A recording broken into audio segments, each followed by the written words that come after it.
Hello bachcho, let's read the question. The question says a copolymer of ethene and vinyl chloride contains alternate monomers of each type. What is the mass percentage of vinyl chloride in this copolymer?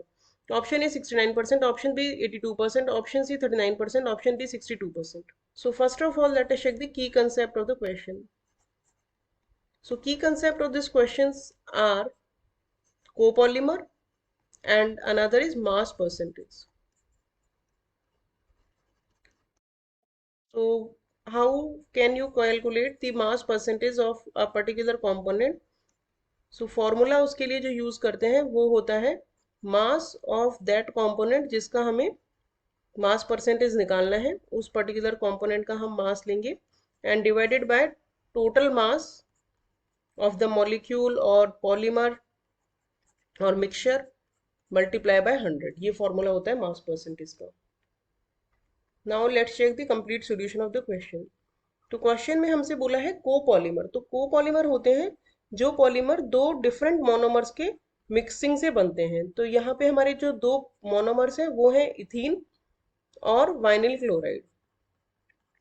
और question में ये भी कहा है कि वो alternate एक दूसरे से अटैच्ड हैं। तो अगर ऑल्टरनेट अटैच्ड होंगे तो CH2 देन CH और Cl, इसका होल n हो जाएगा हमारा कोपॉलीमर। अब हमें क्वेश्चन में पूछा है mass percentage of vinyl chloride.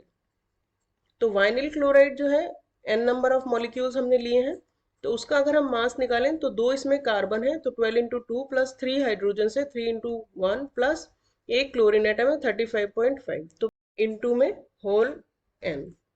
तो इसका मास आएगा टोटल कैलकुलेट करने पे 62.5। नेक्स्ट हमारा टोटल मास हमें कोपॉलीमर का देखना पड़ेगा क्योंकि कोपॉलीमर के मास से ही हमें वो डिवाइड करना होगा, क्योंकि टोटल मास कोपॉलीमर में से ही हमें परसेंटेज निकालनी है। तो इसका अगर हम मास देखें तो इसमें 4 कार्बन है 4 इंटू 12 प्लस 7 हाइड्रोजन है 7 इंटू वन प्लस एक क्लोरीन एटम है एंड होल का n हो जाएगा। तो ये इसका कैलकुलेट करने पे आएगा 90.5 n। अब अगर हम इसकी मास परसेंटेज निकालें तो मास परसेंटेज इसकी हो जाएगी mass of vinyl chloride in the mixture so which is 62.9 और कोपॉलीमर का मास है 90.5 n इंटू 100 कर देंगे तो ये आएगा कैलकुलेट करने पे 69%।